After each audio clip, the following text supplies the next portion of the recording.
নমস্কার বন্ধুরা, যারা ভাবছেন যুবসাথীর টাকা হঠাৎ করে বন্ধ হয়ে গেল কেন, মে মাসে টাকা না আসার আসল কারণটা কি, আর নতুন যুবশক্তি প্রকল্পে সবাই টাকা পাবেন নাকি অনেকের নাম বাদ যেতে পারে, তাহলে আজকের এই ভিডিওটা আপনাদের জন্য খুবই গুরুত্বপূর্ণ হতে চলেছে।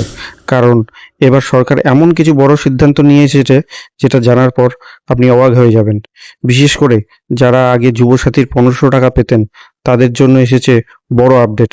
কারণ এবার আর আগের মতো সরাসরি টাকা দেওয়া হবে না, নতুন করে ডকুমেন্ট ভেরিফিকেশন হবে, চেক করা হবে কারা সত্যি যোগ্য আর কারা ভুল তথ্য দিয়ে টাকা পেয়েছিলেন। আজকের এই ভিডিওতে আমি আপনাদেরকে জানাবো মে মাসে কেন টাকা দেওয়া বন্ধ হলো, কারা এবার 3000 টাকা করে পাবে, কারা টাকা পাবে না, নতুন আবেদন কবে থেকে শুরু হবে, আর ভেরিফিকেশনের সময় কোন ভুল করলে আবেদন বাতিল হয়ে যাবে, এই সব বিষয়গুলো। তাই ভিডিওটা একদম শেষ পর্যন্ত দেখবেন, কারণ মাঝখানে আমি কিছু এমন গুরুত্বপূর্ণ তথ্য বলবো যেটা আপনি এখনো জানেন না। আর এই প্রতিদিন এই ধরনের সরকারি প্রকল্পের আপডেট সবার আগে পেতে আমাদের এই চ্যানেলটিকে সাবস্ক্রাইব করে রাখুন। চলুন বিস্তারিত জেনে নেওয়া যাক। বন্ধুরা, এবার সবথেকে বড় পরিবর্তন যেটা এসেছে সেটা হলো, আগে যারা যুবসাথী প্রকল্পে নিয়মিত টাকা পেতেন তারা কিন্তু সবাই এবার টাকা পাবেন না। হ্যাঁ, ঠিকই শুনছেন। নতুন সরকার জানিয়েছেন যে টাকা দেওয়ার আগে প্রত্যেক আবেদনকারীর তথ্য আবার নতুন করে যাচাই করা হবে, অর্থাৎ আবার ভেরিফিকেশন ছাড়া কোনোভাবেই টাকা দেওয়া হবে না। আগে যাদের টাকা আসতো তাদেরও আবার ডকুমেন্ট চেক করা হবে, এমনকি যারা নতুন আবেদন করছে বা করবেন তাদের ক্ষেত্রেও ঠিক একই নিয়মেই প্রযোজ্য হবে। মানে এবার পুরো সিস্টেমটাই নতুন করে সাজানো হচ্ছে। এখন অনেকের মনে প্রশ্ন আসছে, হঠাৎ করে আবার নতুন করে ভেরিফিকেশন কেন?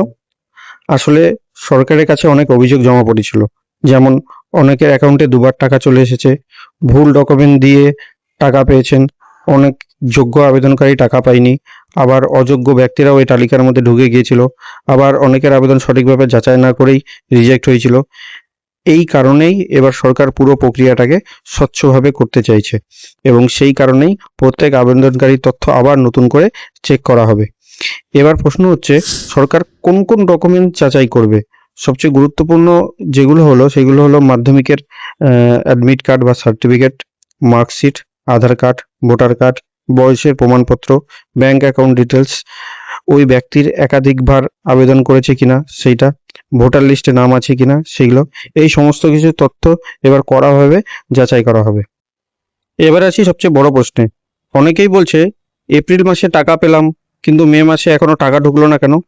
সাধারণত প্রতি মাসের 10 তারিখের মধ্যেই টাকা পাঠানো হয়, কিন্তু এবার মে মাসে সরকার পরিবর্তন হওয়ার কারণে পুরো পেমেন্ট সিস্টেম আপাতত বন্ধ রাখা হয়। কারণ নতুন সরকার আগে সমস্ত আবেদনকারীর তথ্য যাচাই করতে চাইছে, তাই ভেরিফিকেশন শেষ না হওয়া পর্যন্ত টাকা বন্ধ থাকতে পারে। তাই যুবশক্তি প্রকল্প পুরোপুরি চালু না হওয়া পর্যন্ত যুবসাথীর পুরনো পেমেন্ট আপাতত বন্ধ থাকতে পারে। এখন অনেকে জানতে চাইছে, তাহলে জুন মাস থেকে কি টাকা পাওয়া যাবে? দেখুন বন্ধুরা, সরকার এখনো পর্যন্ত কোনো অফিসিয়াল ডেট ঘোষণা করেনি। যেমন অন্নপূর্ণা ভান্ডার প্রকল্পে বলা হয়েছে 1 জুন থেকে টাকা দেওয়া শুরু হবে, যুবশক্তি প্রকল্পে কিন্তু এখনো কোনো সেরকম নির্দিষ্ট কোনো ঘোষণা করা হয়নি। প্রথমে সমস্ত আবেদনকারী ডকুমেন্ট ভেরিফিকেশন সম্পূর্ণ করা হবে, তারপর ধাপে ধাপে টাকা দেওয়া শুরু হতে পারে, তাই একটু সময় লাগতে পারে। এবার আসি নতুন আবেদন নিয়ে। অনেকেই আগে আগে আবেদন করতে পারেননি, আবার অনেকেই আবেদন করেও টাকা পায়নি, তাই তাদের জন্য একটা বড় সুখবর রয়েছে। ভবিষ্যতে নতুন করে আবেদন নেওয়ার সম্ভাবনা রয়েছে, বিশেষ করে যাদের তখন বয়স কম ছিল এবং যারা কোনো কারণে আবেদন করতে পারেনি অথবা আবেদন করেও টাকা পায়নি, তারা নতুন যুবশক্তি প্রকল্পে আবার আবেদন করার সুযোগ পেতে পারেন। তবে এখনো পর্যন্ত কোনো সরকারি অফিসিয়াল নোটিফিকেশন প্রকাশিত হয়নি। হ্যাঁ, এবার একটা গুরুত্বপূর্ণ বিষয় যেটা ছিল সেটা জেনে নিন, কারণ এবার ভেরিফিকেশনের অনেক বড় কড়া করে হবে, তাই এই ভুলগুলো একদম করা যাবে না। ভুল ডকুমেন্ট আপলোড করবেন না, একই তথ্য দিয়ে একাধিকবার আবেদন করবেন না, আধারের সঙ্গে ব্যাংক লিঙ্ক না থাকলে আগে লিঙ্ক করে নিন। আর ডিবিটি অ্যাক্টিভ না থাকলে অবশ্যই সেটা অ্যাক্টিভ করুন। আর ভোটার লিস্টে নাম আছে কিনা সেটাও আগে ভালো করে চেক করে নিন, না হলে কিন্তু আবেদন পুরোপুরিভাবে একদম বাতিল হয়ে যাবে। তো বন্ধুরা, সবচেয়ে গুরুত্বপূর্ণ বিষয় হলো, যারা আগে আবেদন করেছিলে তাদের সমস্ত ডকুমেন্ট আবার নতুন করে যাচাই করা হবে। আপনি যদি যোগ্য হন তাহলে অবশ্যই টাকা পাবেন, কিন্তু ভেরিফিকেশন কমপ্লিট হওয়ার পরে। আর যারা এখনো আবেদন করেননি তারা চিন্তা করবেন না, নতুন আবেদন শুরু হবে, অবশ্যই সুযোগ পাবেন। যুবশক্তি প্রকল্প নিয়ে নতুন কোনো আপডেট হলে আমি আবার আপনাদেরকে জানিয়ে দেব। তাই এখন চ্যানেলকে সাবস্ক্রাইব করে রাখুন। আজকের ভিডিওটা এই পর্যন্তই। ভালো থাকবেন, সুস্থ থাকবেন, সুরক্ষিত থাকবেন। দেখা হবে পরের ভিডিওতে।